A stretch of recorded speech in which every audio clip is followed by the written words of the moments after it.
사랑의 하나님, 우리 아버지, 귀한 말씀, 용기의 말씀 기록해 주셔서 감사합니다. 오늘 이 말씀을 우리가 마음속에 새기고 믿겠습니다.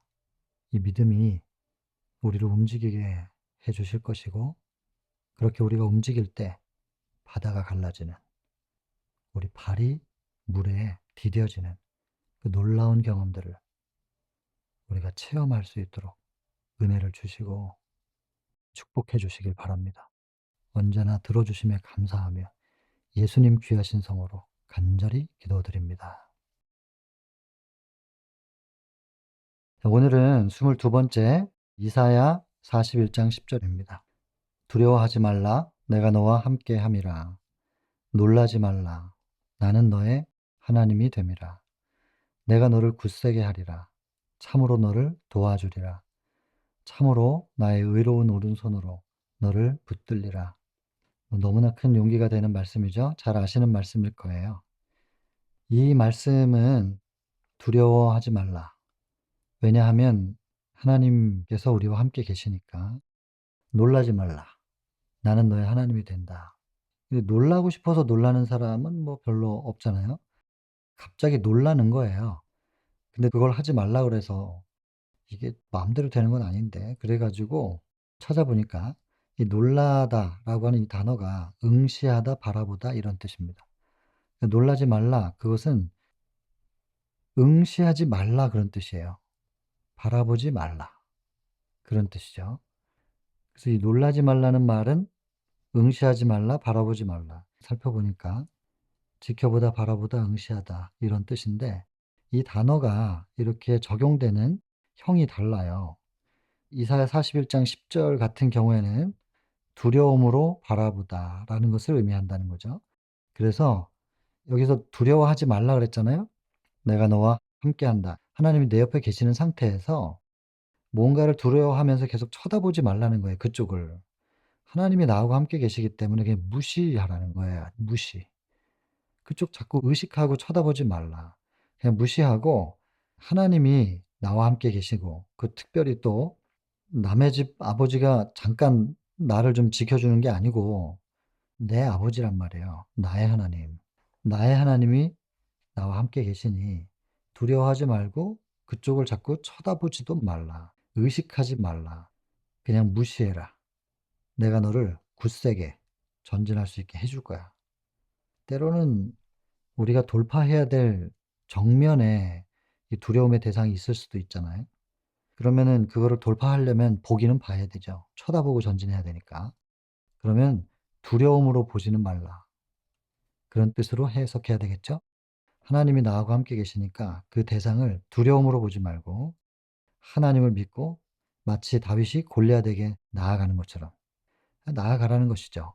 왜냐하면 하나님이 너를 굳세게 해줄 거니까. 그리고 참으로 너를 도와줄 거니까. 이게 진짜라는 거예요. 진짜 내가 널 도와줄게. 진짜 나의 의로운 오른손으로 너를 붙들어 줄게. 절대로 넘어지지 않게, 좌로나 우로나 치우치지 않게, 쓰러지지 않게, 혹은 떨어지지 않게 내가 붙들어 줄게. 그런 말씀입니다. 많이 외우시고, 저는 이 성경절을 외울 때 사실 두려워 말라, 놀라지 말라 이 부분은 당연히 중요한 말씀인데요. 비중이 여기에 참으로, 참으로 여기에 계속 꽂히더라고요. 참으로 너를 도와주리라. 진짜 도와주시겠다고 했으니까 하나님 도와주십시오. 진짜 하나님의 의로운 오른손으로 붙들어 주신다고 했으니까 꼭 붙드시고 돌파할 수 있게 해 주십시오. 굉장히 여기 무겁게 마음을 실어서 기도를 하죠. 여러분, 이 말씀은 대단히 위로가 됩니다. 두려운 상황 속에서, 걱정을 할 수밖에 없는 그 상황 속에서. 인간이거든요. 눈앞에 두려운 대상, 현실이 있으면 두려워요. 걱정이 되고. 근데 우리가 빌립보 4장에서 이미 암기를 했던 것처럼 그럼에도 불구하고 주 안에서 우리는 기뻐할 수 있다는 것이고, 다시 말하노니 기뻐하라. 기뻐하라. 기뻐하려고 하면 해지냐 이거죠. 그게 그렇게 잘 안 되거든요. 근데 항상 명령이 있다는 것은 그 속에는 약속이 갇혀 있다는 거. 바울은 그걸 경험을 한 거잖아요. 기뻐할 수 있더라. 내가 궁핍해서 말하는 게 아니고 어떤 형편에서든지 간에 자족하는 법을 배웠다. 일체의 비결을 또 배웠다. 비밀을 알게 됐다는 거예요. 내게 능력 주시는 자 안에서 모든 걸 할 수 있는, 되어지는 능력 주시는 자, 그분을 내가 마음속에 모셨더니 내 마음과 생각이 지켜져 가지고 감옥 안에서도 걱정과 근심과 절망에 짓눌리지 않고 기뻐할 수 있게 되더라. 내가 해 보니까 되던데. 너희도 해 봐. 이런 거잖아요. 바울이 했으면 우리도 할 수 있는 거지. 바울도 사람이고 우리도 사람인데. 심지어 예수님이 한 것도 우리가 할 수 있는데 바울이 한 걸 우리가 왜 못 하겠어요? 믿으면 됩니다. 그러니까 전제가 있잖아요. 주 안에서 기뻐하라. 주님이 내 안에 계시면 능력 주시는 자 안에서 할 수 있는 거다. 그러니까 예수님이 내 안에 내가 예수님 안에 이 경험만 이루어지면 이 경험이 곧 믿는다는 건데 믿기만 하면 되는 거다. 선포하는 거예요, 지금. 믿음은 무엇이냐? 영접. 받아들인다는 거잖아요. 그럼 이걸 실제적으로 현실에서 어떻게 하라는 거냐? 그래서 성령을 구하라고. 악한 자라도 자기 자식에겐 좋은 걸 줄 줄을 아는데 하물며 너희 천부께서 구하는 자에게 성령을 주시지 않겠느냐? 너희 중에 아비된 자 누가 아들이 생선 좀 먹겠다는데 생선 대신에 뱀을 주겠냐? 그런 아버지 없지 않느냐? 성령 달라면 반드시 준다. 그러니 우리가 성령을 구하고, 그 왜 성령을 구해야 되냐면 성령이 임하셔야 요한복음 14장 26절에 우리에게 가르쳐 주시니까. 하나님 말씀을 사람한테 배우는 게 아니고 성령께서 직접 가르쳐 주시는 하나님의 말씀. 말씀을 제대로 알고 싶으면 성령을 반드시 구해야 되는 거죠. 그래서 성령을 구하고, 그리고 말씀을 우리가 마음속에 받아들이는 거예요. 지금 오늘 우리가 이사야 41장 10절을 보았으면 이 말씀을 받아들이는 거예요. 그리고 이 말씀이 내 입에서 떠나지 않게 하고 주야로 묵상하는 거죠. 암기해서 계속해서 입에서 떠나지 않게끔 다시 기억을 상기시키고 묵상하면서 그렇게만 해 보라는 거예요. 네가 어디로 가든지 형통할 거야. 너의 길이 평탄하게 될 거야. 비록 거친 길이었던 것 같은데 말씀과 함께 가다 보면 평탄케 되고 형통할 거야. 이게 성경 말씀이거든요. 그러니까는 실제적으로 우리가 어떻게 하면 되냐? 받아들이면 된다. 믿기만 하면 되는 거구나. 그럼 믿는 건 어떻게 믿는 거냐? 성령 구하고 말씀 외우고 입에서 떠나지 않게 자꾸 중얼중얼하면서 묵상하면 한번 해 보라는 거예요. 그러면 자기도 모르게 기도가 나와요. 진짜 도와주시는 거죠. 참으로 도와준다 그랬으니까. 참으로 붙들어 주신다 그랬으니까 진짜로 붙들고 계시는 거죠, 저를. 눈에 보이지 않지만 성경이 이렇게 돼 있으니까 제가 믿고 한번 발을 내디뎌 볼게요. 내 앞은 바다지만 바다를 향하여 발을 내디뎌 볼게요. 그랬더니 홍해가 갈라지고 베드로가 발을 내디뎠더니 물에 발이 디뎌지고 놀라운 일이 벌어지는 거죠. 근데 전진을 안 했다면 홍해는 안 갈라져요. 홍해가 갈라지고 전진한 게 아니고 전진할 때 홍해가 갈라졌으니까. 나중에 가나안 들어갈 때도 그렇잖아요.